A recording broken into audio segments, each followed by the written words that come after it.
G'day guys, welcome back to another episode. It's been a while since I actually posted last time. You know what, I swear I start every video saying that. My time management with posting videos at a regular interval is absolutely shocking, so that's definitely something I'm going to try to get a lot better at going forward. However, today, or I should say in the next half an hour, we're off on an adventure, or one of my best mates is actually coming down from Sydney, and we are off on an adventure just outside of Canberra to go and pick up a rust bucket, which is why you can see the car trailer hooked up and ready to go at the back there. All right, so this rust bucket that we're getting, which I'm sure you probably guessed it, is going to be a two-door Rangy. It's a 1975, and that's about as much as I know. Jet, the owner, just wanted to get rid of them. He's got too many apparently, which is I think it's both a blessing and a curse, but I was pretty stoked to get a message from him saying if I was interested in this one. So I just jumped on it. Pretty cheap, and it's a runner, so you really couldn't go wrong. And it had, you know, at least it gave me a base to sort of get an understanding on what the car was like before I just absolutely rip it apart. So I'll be able to test the gearbox, the transfer case, see what the engine's like, steering, all that sort of stuff, diffs, without sort of second guessing myself and wasting a bit of time there. So Chris, one of my best mates, is literally, should be here in the next 20 odd minutes. So the plan is I've got to quickly pack the car up and get that ready. And yeah, look, I'm absolutely stoked about this trip. Chris, I've known, he's pretty much my oldest mate. He used to tinker around on the Rangeys, or one of the first Rangeys that I ever had with me, and we used to just paddock bash around the hobby farm. So it's a bit of a full circle trip, and it's since being up in the NT, I haven't really seen him for quite a while, so it's a great opportunity to catch up and do something that we both love. So yeah, I'm just absolutely stoked to get away on this trip. So let's get everything sorted. Hopefully it's sort of daylight savings, so the sun's dropping pretty quick. Hopefully we can get a couple of hours in before it starts getting dark, but we're definitely going to be driving into the night. So yeah, let's get straight into it. Alrighty, let's pack this thing. Oh, a bit of an alignment issue that I need to fix there. Anyways, we'll do that when we come back. So unfortunately, I forgot to pick up some straps from the Kennards or the hire shop when I went to go and pick up the trailer. However, I've just found some at home, and the biggest thing I always do is just try to strap the car on with as many straps as you possibly can. That way it's held on, but at the same time, if you do get pulled over, then you can at least sort of justify you've tried to secure the car as best as you possibly can, rather than having one strap and just pulled in by the winch or something like that. So I've got 4 here that I'll throw in, and we'll strap pretty much the front and the rear as well, depending on how we're just going to be able to anchor it, but we'll check that out later on. And that's pretty much about it. I've got a change of clothes always packed in the car, ready to go. Just need to throw in the swag. Fridge has got a couple of dinners and some beers. And we are pretty much ready to go. We just need to wait for Chris, and then we can roll out of here.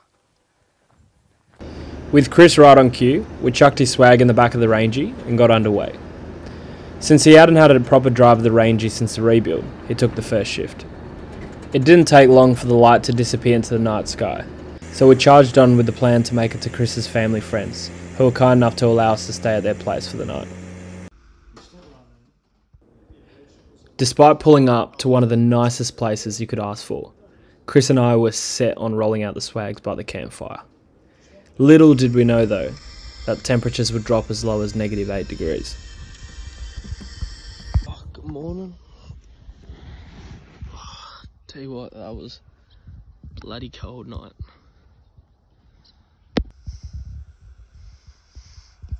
After grabbing some brekkie and a coffee, we rolled up the swags and got going. Luckily, we smashed out some Ks overnight and only had a 40-minute trip to where we had to pick up the new Rangy. Made me feel like this was forever. Instead I ended.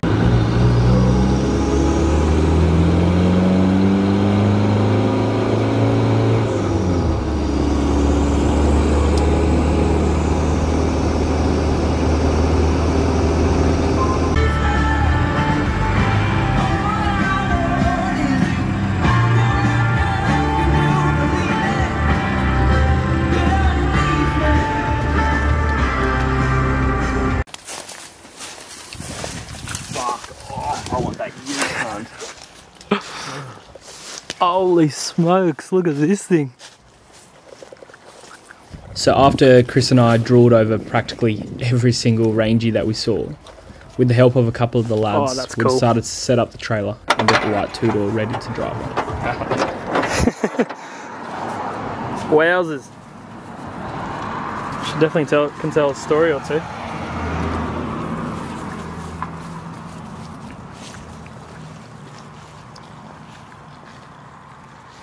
Battery's dead. That one is? Yeah. Oh, just go again. There we go.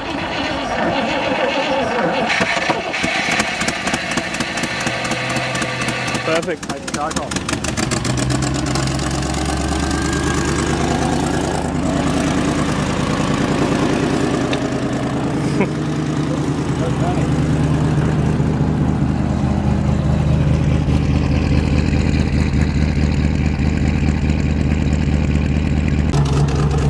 How's it feel, mate? Strange. I don't know what gear I'm in, eh? How's the exhaust leak?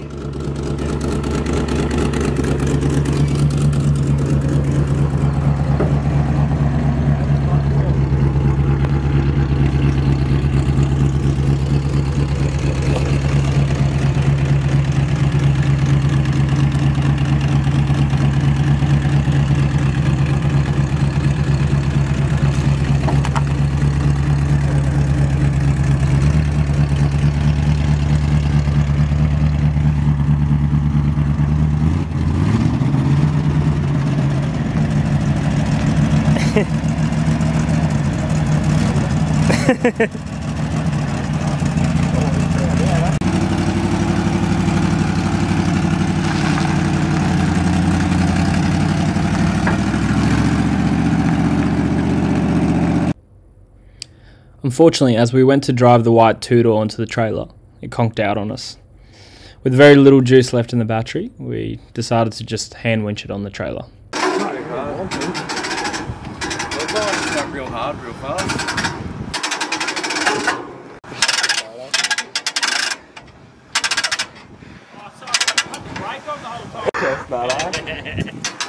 Mark's in gear. Alright, your turn. Out. Oh, that is actually. It sounds good. Oh,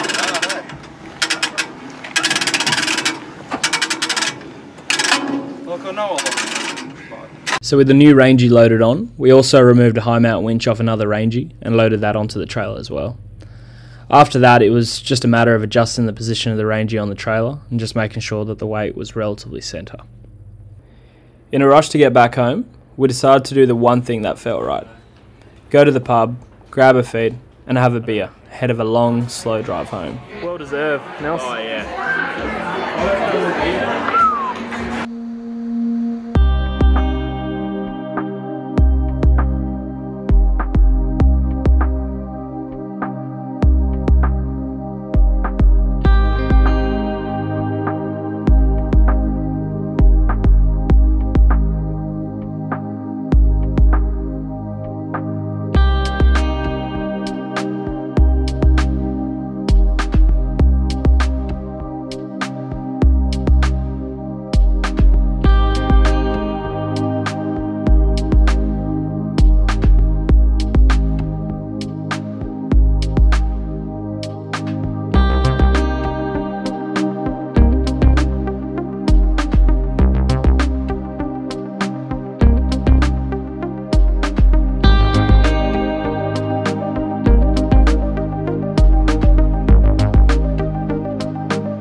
Killed it.